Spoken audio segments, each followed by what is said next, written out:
Bien, se supone que este tema debió quedarse en la plática anterior, pero yo no lo alcancé a meter.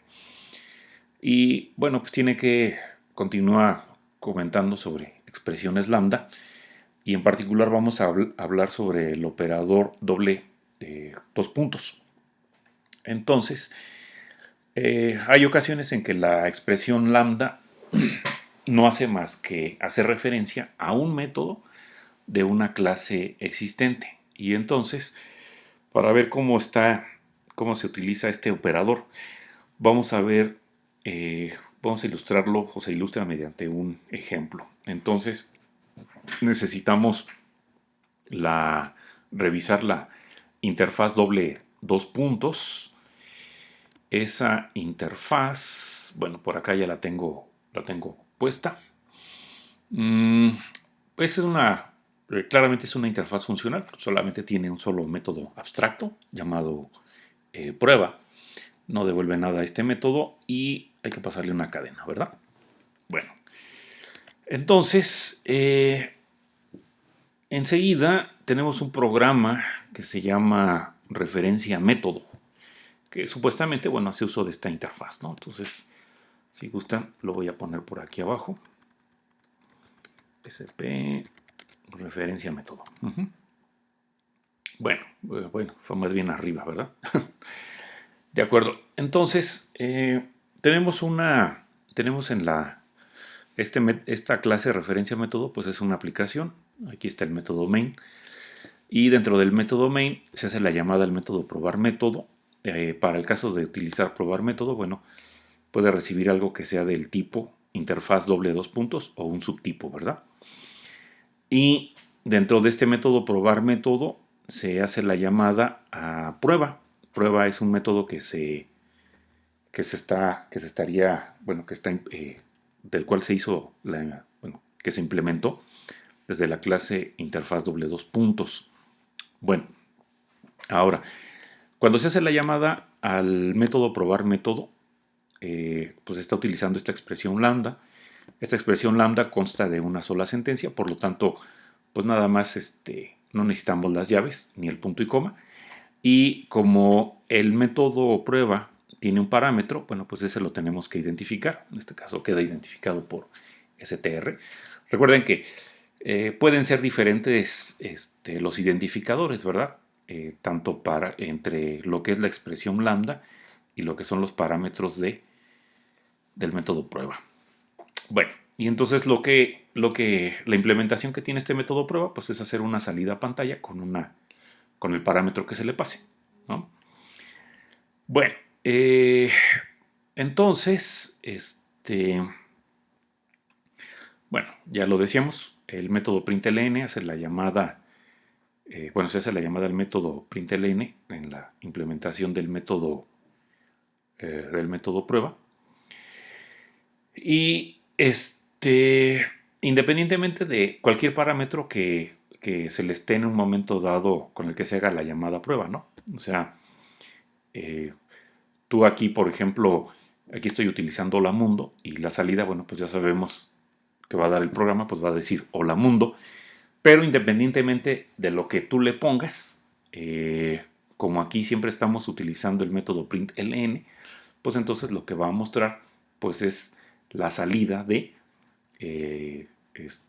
lo que se le esté pasando al momento de llamar al método prueba, ¿verdad? O sea, no va a cambiar la implementación, siempre será la llamada println, ¿no? Bueno, entonces en una situación como esta hay una notación que permite simplificar el código y para esto se utilizan dos puntos dobles que permiten hacer referencia al método, como lo vemos enseguida en el demo doble dos puntos. Entonces voy a poner en la otra clase demo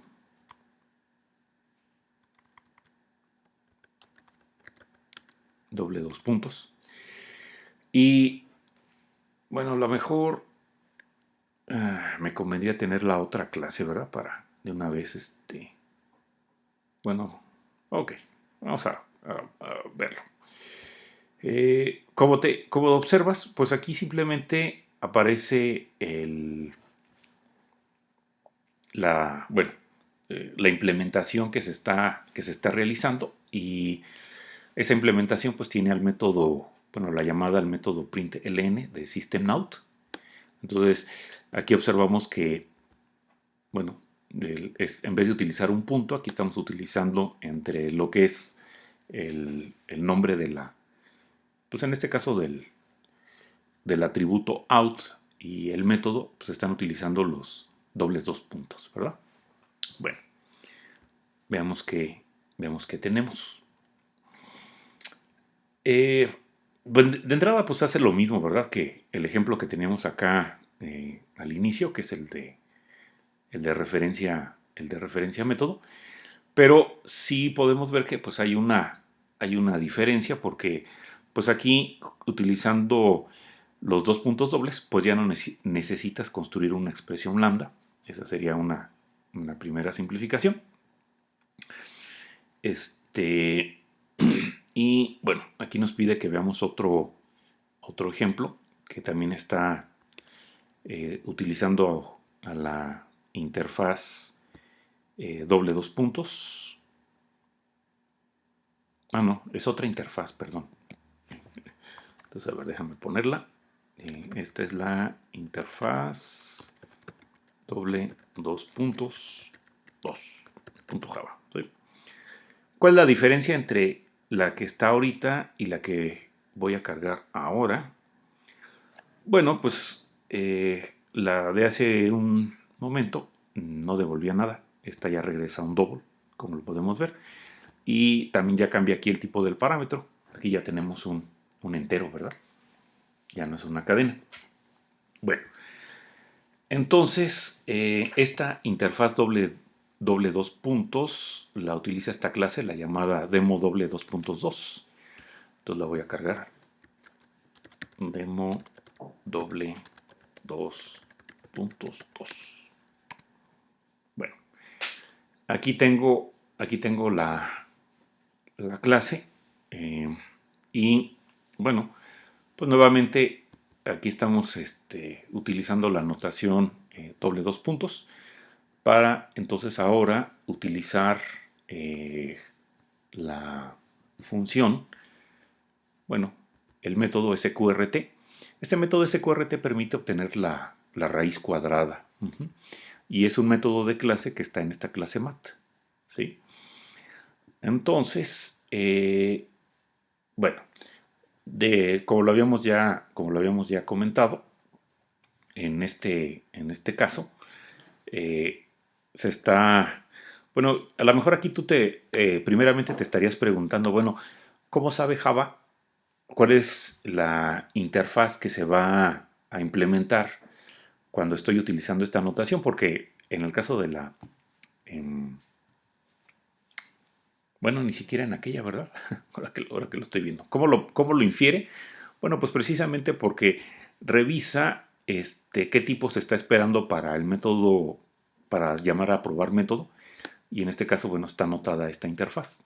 ¿Sí? Entonces, puede en un momento dado inferir que necesita hacer la implementación de la interfaz, pues esa.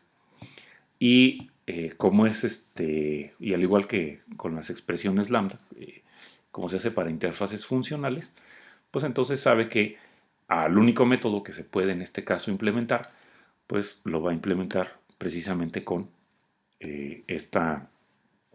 bueno, haciendo la llamada al método sqrt y pasándole al método sqrt el valor de 25. Entonces, si sqrt obtiene la raíz cuadrada, entonces este programa, al momento de ejecutarlo, pues debería de darnos 5, ¿no?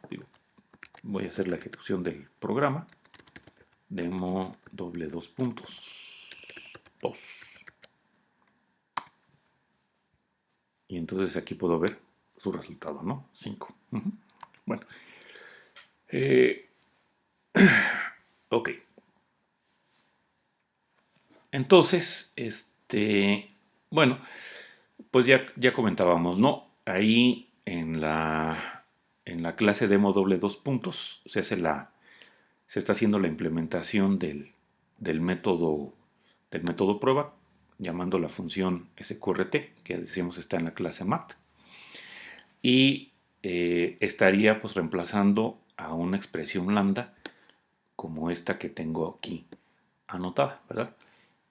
Lo cual pues como puedes ver pues todavía hace más simple lo que es el código, ¿no? Bueno, aquí quizás no se digas tú, bueno, ya me estás haciendo, me estás confundiendo mucho, pero bueno, dejarlo nada más como para que cuando veamos lo que son flujos, allá en el capítulo 10, pues bastantes cosas se hacen utilizando esta notación de doble dos puntos. Bueno, pues vamos a pasar entonces ahora a la sección 1.7, a hablar de genéricos. Y bueno, ya habíamos visto en el semestre anterior una clase colección llamada ArrayList.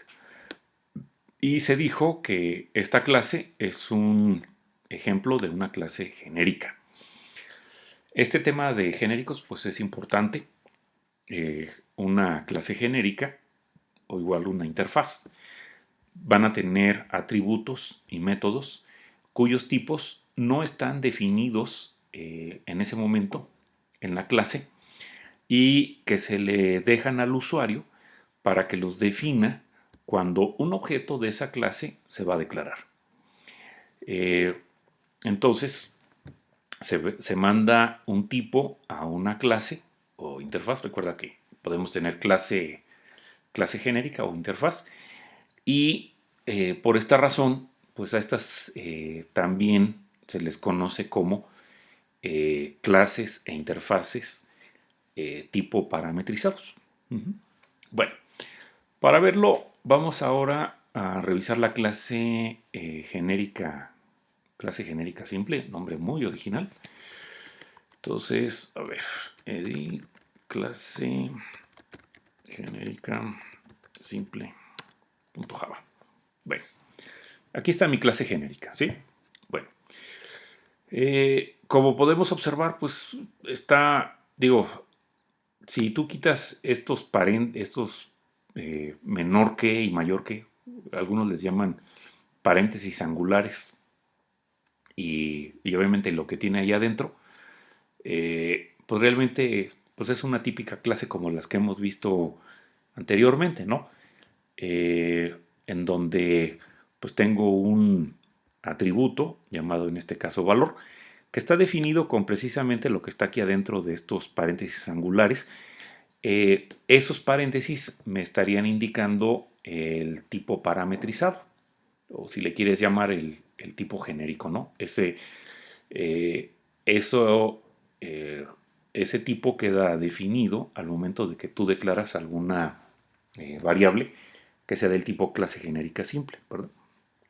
Y entonces, bueno, tiene además del atributo, tiene por ahí un par de métodos. El método setValor, pues es eh, método, un método mutador, en donde, bueno, pues espera que se reciba algo que sea del tipo T, algo que no está definido aquí en esta clase, que se define al momento de usar la clase, ya sea, ya sea tanto para declarar algo o para crear un objeto. Y entonces, bueno, se le pasa algo que lo identificamos como valor en, que es del tipo E, y se hace la asignación correspondiente, ¿verdad? Eso es en el método mutador. Y el método accesor, bueno, pues este va a devolver pues, lo que tenga precisamente el atributo valor. ¿Y de qué tipo va a ser? Pues de lo que aquí pues, simplemente se identifica como T, y lo cual queda especificado completamente al usar la clase genérica simple, ¿de acuerdo?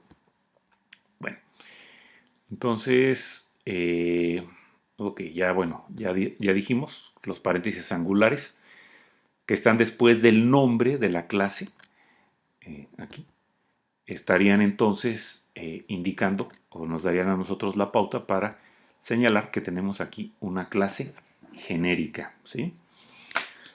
Eh, esta T, bueno, generalmente para indicar esos tipos parametrizados, eh, creo que lo dice más adelante, se utiliza una sola letra y debe de ser, bueno, y mayúscula. Por supuesto que podrías tú ponerle, no sé, usar más de una letra y hacer combinaciones de mayúsculas y minúsculas, pero pues esto ya es una convención. Entonces, la mayoría de las clases por gente profesional va a estar escrita así. Ujú. Bueno, en el caso de que tengas que indicar más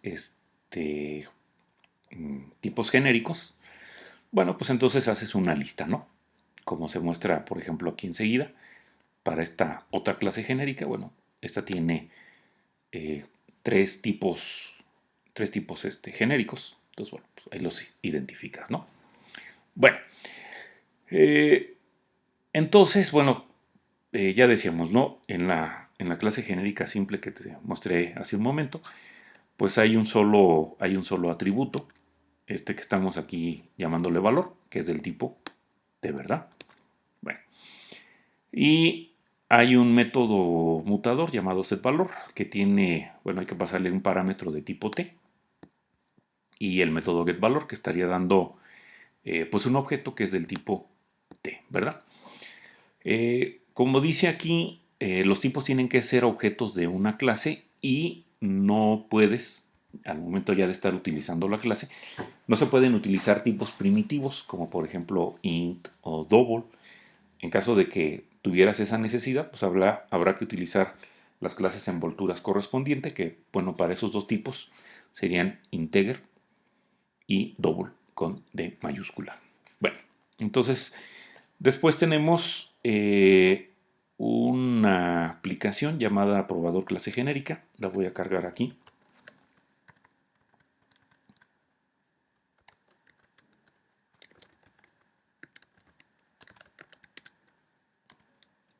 Bueno, entonces aquí la tenemos, ¿no? Este, esta, esta clase,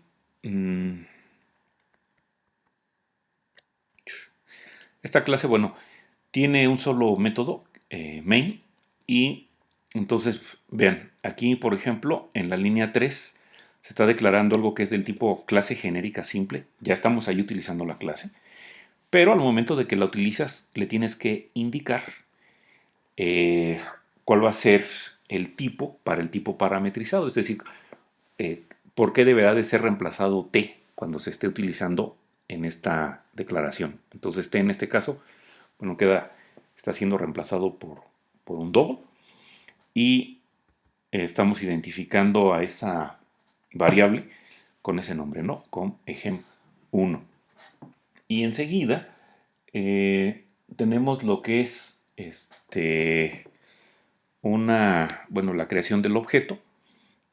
Bueno, igual como en cualquier otra clase, bueno, pues, utilizas el nombre del constructor. Pues el constructor tiene el mismo nombre que la clase genérica simple. Y pues se necesita después del nombre seguir indicando que tenemos un tipo, un tipo genérico, pero ya no es necesario volver a anotar el, cuál es el tipo que queremos manejar, porque ese lo puede inferir de acuerdo con el tipo de la variable local que se está aquí declarando. Y bueno, en este caso como fue double, pues en este caso deberá ser también aquí double, ¿verdad?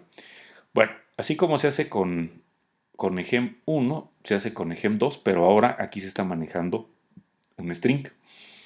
Y en ejem 3, bueno, se está utilizando una clase propia llamada rectángulo.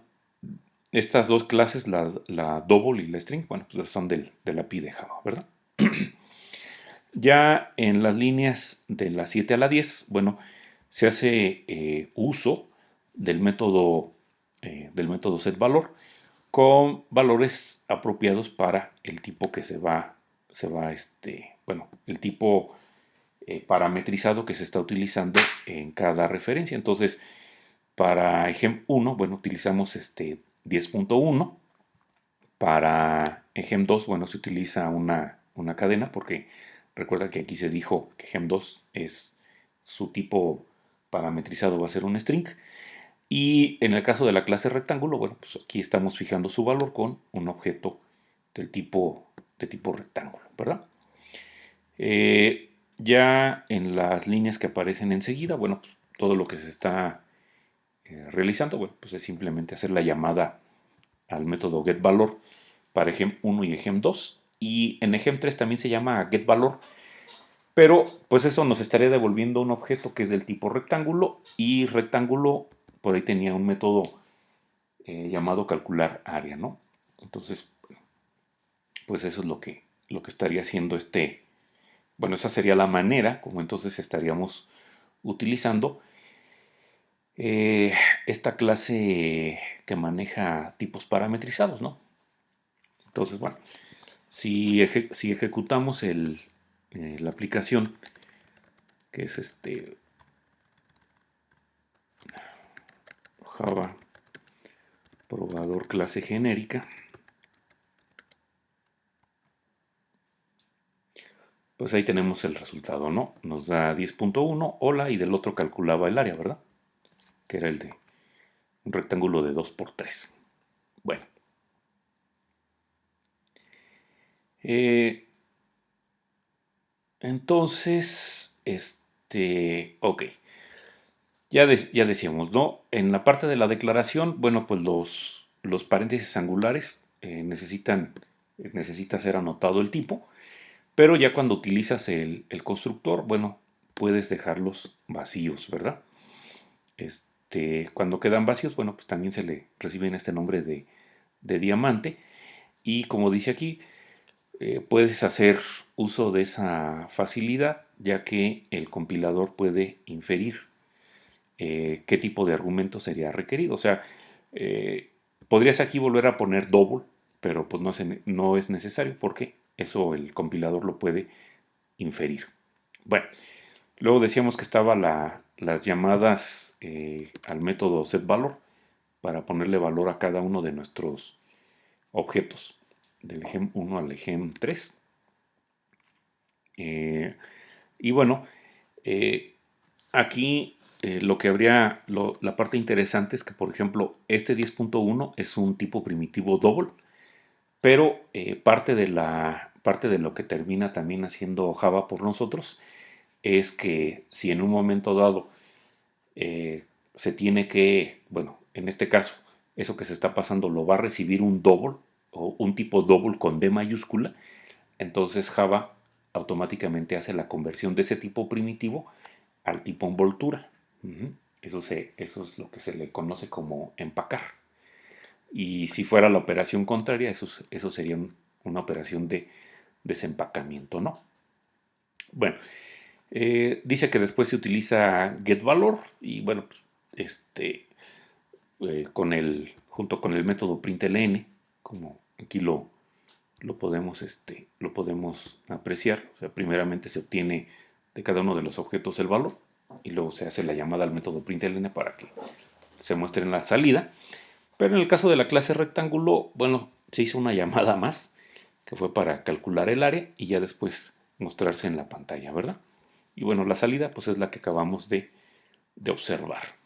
Bueno, eh, en el caso de las clases colección como el ArrayList y las clases gráficas que por ejemplo se han usado en JavaFX, pues utilizan de manera amplia estas interfaces genéricas, además de bueno, y también clases, ¿verdad? Bueno, pero principalmente estas interfaces. Y podemos pensar en una interfaz funcional genérica. Ahorita lo acabábamos de ver con una clase, bueno, también podemos tener esto para interfaces. Y tenemos esta interfaz genérica simple, ¿no? Entonces, déjame ponerla por acá. Eh, edit, interfaz genérica simple. Bueno, aquí la tenemos. Podemos ver, bueno, que esta clase pues tiene tres parámetros, tres, tipo, tres tipos genéricos, ¿verdad? Donde los dos primeros, bueno, son usados como parámetros para este método hacer algo. Y el otro parámetro t, pues es el que es el tipo de lo que estaría devolviendo el método hacer algo. Entonces, si alguien va a utilizar esta interfaz o va a definir algo utilizando este tipo, pues necesita indicar los tres parámetros para los tipos. Y si va a crear un objeto, pues también deberá de hacer la implementación del método hacer algo, ¿de acuerdo? Bueno, eh, entonces, bueno, por acá, deja ver si hay algo. Ok.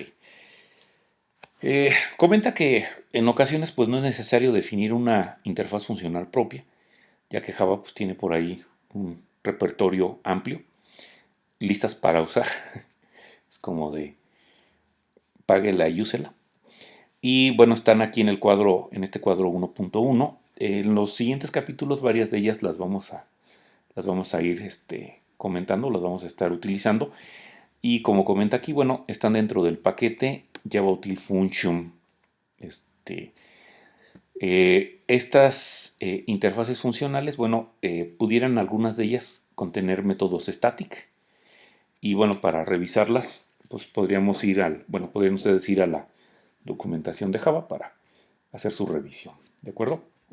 Bueno, eh, tenemos ahora un programa llamado probador interfaz genérica versión 1. Bueno, y está también la versión 2, que muestran cómo se puede utilizar la interfaz function. Interfaz function, déjame ver si está por aquí. Sí, aquí está. Entonces, esta es tu interfaz funcional, function. ¿Sí? Y entonces el método abstracto se llama apply, ¿verdad? Y va a devolver en este caso, bueno, necesita el parámetro, eh, perdón, el método va a recibir este parámetro t y estaría devolviendo esto que es, bueno, y el método el método apply devolvería algo que es del tipo r, ¿sí? Entonces, lo que está en la tercera columna es lo que estaría recibiendo cada uno de los métodos abstractos, y lo que aparece en la cuarta columna es lo que estaría devolviendo el método que está, bueno, los métodos que están acá en la segunda columna, ¿de acuerdo?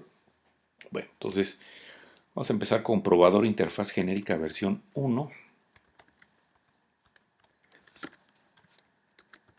Eh, ¿Cómo se llamaba? Probador. Entonces es probador interfaz genérica versión 1. Y entonces, bueno, eh, para poder, para poder utilizar esta interfaz, pues hay que, como no está en el paquete java.lang, sino en este otro paquete, bueno, pues hay que colocar la correspondiente sentencia import para no tener que, eh, bueno, si no usas el import, tendrías que ponerle todo estos caracteres cada que utilices function, ¿verdad? Bueno, entonces aquí en esta clase o en esta aplicación, eh, se está declarando algo que es del tipo function y se están pasando, bueno, y se le está diciendo que los tipos van a ser integer y string, ¿verdad? Entonces, el primero va a ser integer, es decir, en este caso el t, que es el tipo que va a recibir el método apply. Uh-huh. Y el segundo es el tipo que estaría devolviendo el método, ¿verdad? Entonces, bueno, aquí lo tenemos para, y para hacerlo, bueno, podemos ver que se está utilizando, ¿qué es esto?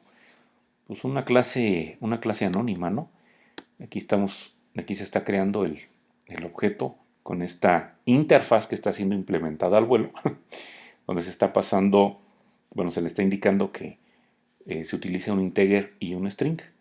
Y aquí tenemos, bueno, la anulación del método que se recibe de la interfaz para que sea reemplazado por esto, ¿no? Entonces decíamos, el primero va a ser el parámetro que recibe el método apply. Y lo segundo, bueno, aquí podemos ver que claramente esto me va a dar una cadena, porque aquí estoy concatenando esta cadena literal que dice se ingresó espacio, y luego este operador más, bueno, sirve para concatenar con el i, ¿verdad? Entonces aquí estaría regresando lo que en un momento dado se le pase al método apply, bueno, precedido de se ingresó. Y acá en la línea 11, bueno, pues estamos utilizando ese objeto que fue creado con esta implementación de la interfaz, una, una clase anónima. Entonces se llama el método apply y se le pasa el 10, ¿verdad? Entonces, bueno, cuando ejecutas este pequeño código, que es probador, interfaz, interfaz genérica, versión 1.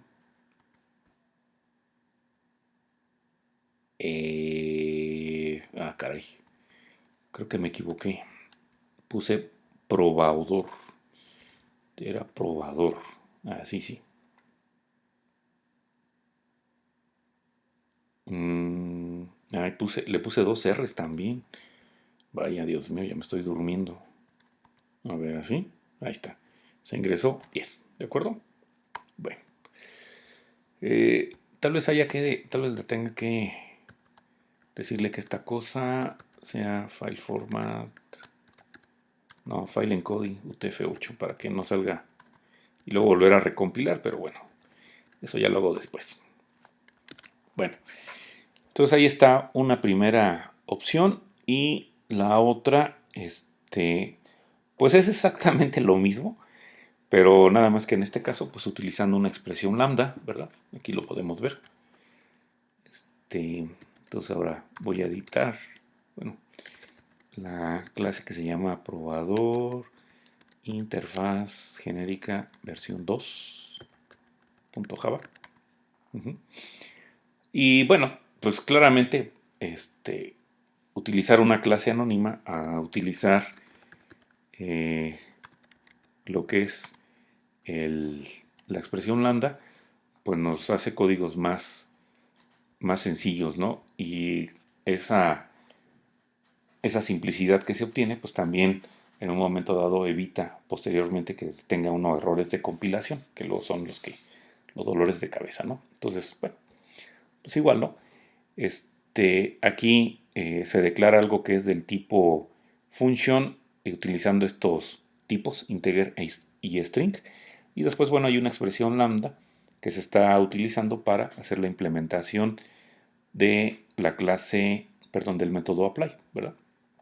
Entonces, bueno, pues ya como habíamos visto, necesitamos, como apply va a recibir un parámetro, necesitamos identificar ese parámetro con i, y eso está anotado antes de la flecha, y después de la flecha, bueno, pues simplemente pones la sentencia, ¿verdad?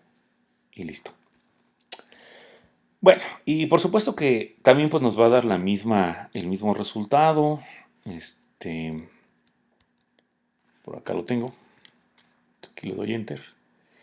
Y pues también me dice que se ingresó un 10, ¿verdad? Bueno, ya. No hay más. Y bueno, como dice aquí, pues en este caso, pues no es necesario que se coloque return en la expresión lambda, porque en este caso, pues el código consiste de una sola sentencia, return. Entonces, eh, por supuesto que si uno de los tipos de la clase o la interfaz genérica refiere al tipo devuelto de un método, es posible que se quiera que el método pues no devuelva ningún valor. En este caso, por ejemplo, que sea del tipo void. Hay una clase especial llamada void con B mayúscula que existe para ese propósito, y void es solo un marcador de posición que representa la palabra pues reservada void, ¿no? El método en este caso, bueno, sería definido para un valor null que sea devuelto, y entonces pues un tipo genérico como tarea con B podría ser instanciado de estas maneras, ¿no? Tarea con integer, tarea con double o tarea con void. Bueno,